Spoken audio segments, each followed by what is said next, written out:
Before we start, tell me where you're listening from in the comments. Maybe you're going through a divorce right now and wondering how to navigate this painful chapter. Maybe you've been through multiple divorces and are still learning hard lessons. Maybe you're curious about what mistakes even successful people make when their marriages fall apart. This conversation is for you. I've been divorced 3 times. 3. Most people get married once, maybe twice. I've had to rebuild my life, my trust, and my understanding of love more times than anyone should have to. Through each divorce, I've learned what works, what doesn't work, and most importantly, what absolutely destroys any chance of healing and moving forward. Today, I want to share the most damaging thing you can do after a divorce, something I did after my first divorce that made everything worse, prolonged my pain, and nearly prevented me from ever trusting again. It's a mistake I see intelligent, successful people make over and over, and it's so tempting that it feels like the natural response to betrayal and heartbreak. Never do this after divorce. Don't try to prove you were right and they were wrong. This sounds simple, but it's the most seductive and destructive trap that divorce sets for you, and I fell into it completely.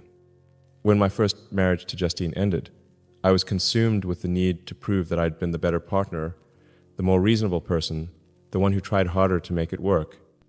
I wanted everyone, our friends, our families, the lawyers, the world, to see that I was the victim and she was the problem. This need to be right became more important to me than healing, more important than the well-being of our children, more important than building a healthy future. It nearly destroyed me, and it definitely prolonged the pain for everyone involved. Let me tell you why this impulse is so dangerous and what I learned about what actually helps you recover and rebuild after divorce. The first reason you should never try to prove you're right in your divorce is that it requires you to stay emotionally connected to your ex-spouse in the most toxic way possible. Instead of moving toward acceptance and healing, you're constantly reliving the worst moments of your marriage, collecting evidence of their failures, and building your case for why you were the better partner. After my divorce from Justine, I found myself obsessing over every argument we'd had, every compromise I'd made, every time I'd been patient while she was difficult. I would replay conversations in my head, thinking of better comebacks, stronger arguments, more compelling evidence of my virtue and her unreasonableness. This mental rehearsal kept me trapped in the relationship long after it was legally over. I was still fighting the same battles, just in my imagination. I was still trying to win arguments that no longer mattered with someone who was no longer listening. The energy I should have been putting into building my new life was being wasted on relitigating my old one. Every hour I spent mentally proving my case was an hour I wasn't spending on healing, growing, or preparing myself to love again. Worse, this obsession with being right made it impossible for me to learn from what had actually gone wrong. If I was the victim and she was the problem, then I didn't need to change anything about myself. I just needed to find someone who would appreciate my virtues instead of someone who would exploit my kindness. This victim mentality prevented me from doing the hard work of examining my own contributions to our marriage's failure. It took me years to realize that, regardless of who was more wrong, I had played a role in creating the dysfunction that destroyed our relationship. The second reason to avoid the proving you're right trap is that it turns your divorce into a war instead of a transition. Divorce is painful enough when both people are trying to be civil and fair. When one or both people are trying to win at the other's expense, it becomes a scorched earth battle that destroys everything in its path. I made our divorce unnecessarily adversarial because I needed to establish that I was the wronged party. Instead of focusing on practical matters like custody arrangements and asset division, I found myself fighting about things that had happened years earlier, trying to get legal validation for emotional grievances that had nothing to do with our current situation. This approach made everything more expensive, more time-consuming, and more traumatic for our children. Instead of modeling how to handle conflict with dignity and maturity, I was showing them that when relationships end, the goal is to destroy the other person's reputation and make them pay for their mistakes. The lawyers loved it, of course. Every hour we spent fighting about who had been the better spouse was billable time. Every piece of evidence I wanted to present about her character flaws required research. documentation, and court time. What could have been a straightforward dissolution became a prolonged legal battle that cost us both financially and emotionally. More importantly, the adversarial approach poisoned any possibility of maintaining a functional co-parenting relationship. Instead of divorcing someone I had once loved and with whom I needed to raise children, I was at war with an enemy who I needed to defeat. This made every interaction about power and control rather than about our children's well-being. Every conversation became an opportunity to score points rather than solve problems. Every decision about custody or parenting became a battle where someone had to win and someone had to lose. The third reason to avoid trying to prove you're right is that it prevents you from processing the real emotions of divorce: grief, loss, fear, and disappointment. Instead of feeling these difficult but necessary emotions, you stay stuck in anger and righteousness, which are easy to experience but don't lead to healing. When I was focused on building my case against Justine, I didn't have to face the reality that I had failed at something important to me. I didn't have to grieve the loss of the future we had planned together. I didn't have to confront my fears about whether I was capable of maintaining a long-term relationship. Anger and righteousness are seductive because they give you energy and make you feel powerful. Grief and disappointment are vulnerable emotions that make you feel weak and uncertain. But those vulnerable emotions are the ones that actually move you through the divorce process toward acceptance and peace. By staying angry and focused on her wrongs, I avoided dealing with my own sense of failure and loss. I postponed the grief work that was necessary for healing, which meant it hit me even harder later when I could no longer avoid it. I remember the day this really became clear to me. I was having lunch with a friend who had been through his own difficult divorce, and I was explaining all the ways Justine had been unreasonable during our marriage. He listened patiently for about 20 minutes, then asked me a question that stopped me cold. When are you going to start missing her instead of hating her? That question broke something open in me. I realized that I hadn't allowed myself to miss the good parts of our relationship, to grieve what we had lost together, to feel sad about the family structure our children would never have. I had been so busy being right that I hadn't let myself be human. The fourth reason to avoid the proving you're right trap is that it makes you toxic to future relationships. Nobody wants to date someone who is still fighting their last relationship. Nobody wants to hear endless stories about how terrible your ex-spouse was and how much better you deserved. I discovered this the hard way when I started dating again. I thought women would be sympathetic to my story about how difficult Justine had been, how much I had sacrificed for our marriage, how unfairly I had been treated. Instead, they were put off by my bitterness and my obvious inability to take responsibility for my own choices. Smart women could see that if I was still angry at my ex-wife years after our divorce, I probably wasn't emotionally available for a new relationship. If I couldn't speak about the mother of my children with basic respect, how would I speak about them if our relationship ended? My need to be right about my first marriage made me look weak and bitter rather than strong and wise. It signaled that I was still controlled by my past rather than free to create my future. It suggested that I would bring the same blame-focused mentality to any new relationship. It wasn't until I stopped trying to prove that Justine was wrong and started focusing on what I wanted in my future that I became attractive to the kind of women I wanted to attract. When I could speak about my divorce as a learning experience rather than a victimization, I started having much better conversations and connections. The fifth reason to avoid trying to prove you're right is that it teaches your children terrible lessons about how to handle conflict, failure, and relationships. Children are always watching how their parents behave, especially during crises. The way you handle your divorce will shape their understanding of love, commitment, and how people should treat each other when things go wrong. When I was focused on proving that I was right and Justine was wrong, I was teaching my children that when relationships fail, the goal is to assign blame rather than take responsibility. I was showing them that love is conditional and that when someone disappoints you, the appropriate response is to destroy their reputation. I was also teaching them that their mother was a bad person, which put them in an impossible position. Children need to be able to love both their parents even when those parents can't love each other.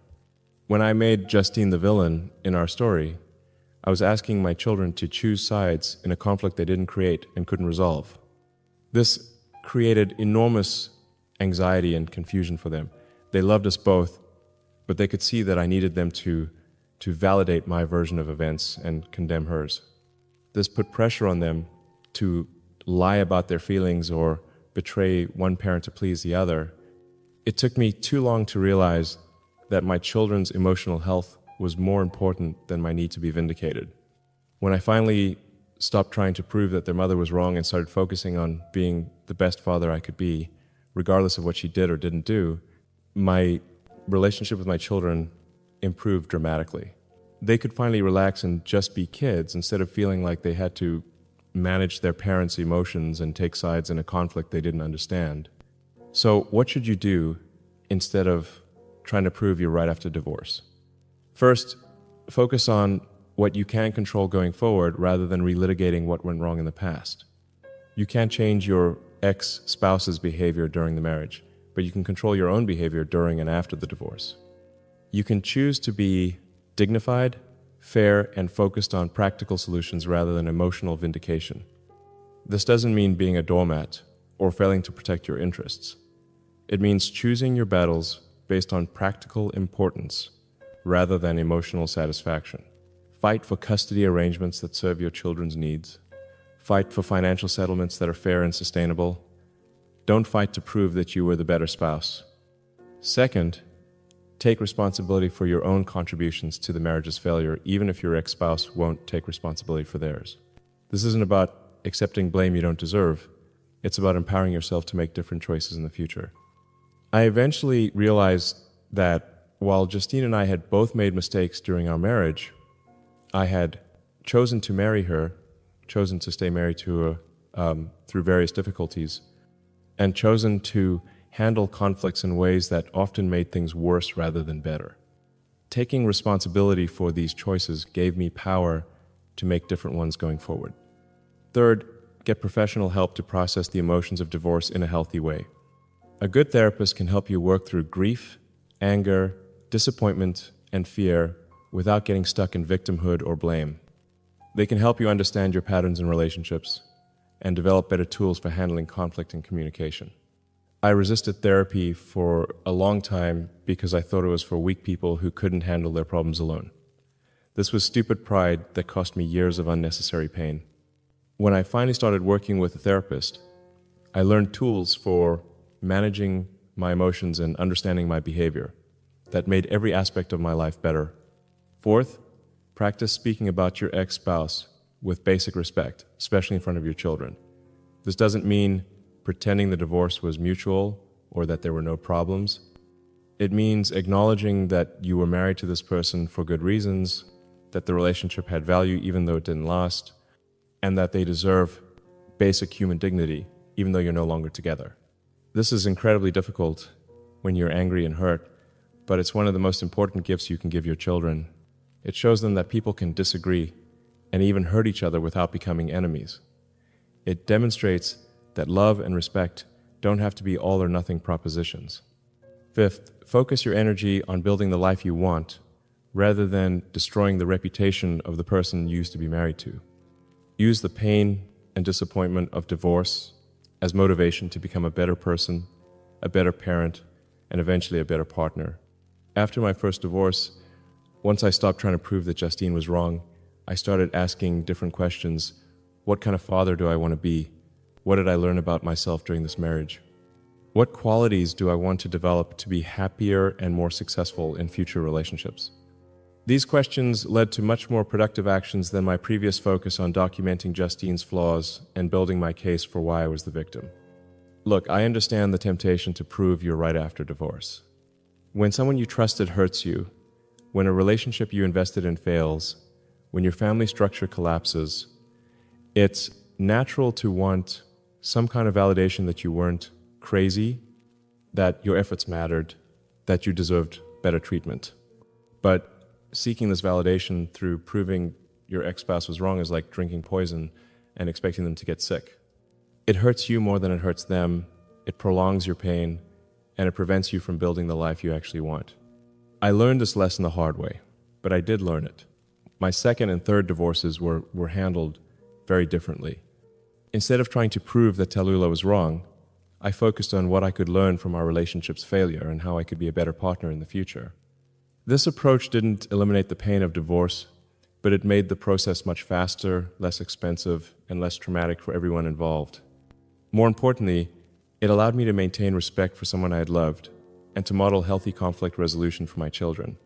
Divorce is one of the most difficult experiences human beings face. It represents the death of dreams, the failure of hopes, the collapse of the future you thought you were building. The pain is real, the grief is legitimate, and the anger is understandable. But turning that pain into a campaign to prove your ex-spouse was wrong will only prolong your suffering and prevent your healing. The goal of divorce should be to end your marriage in a way that allows both people to build healthy, happy lives apart. That can happen when one or both people are focused on winning a war instead of transitioning to a new chapter. Your ex-spouse's opinion of you doesn't determine your worth. Your ability to prove they were wrong doesn't determine your value. Your future happiness doesn't depend on getting vindication for past hurts.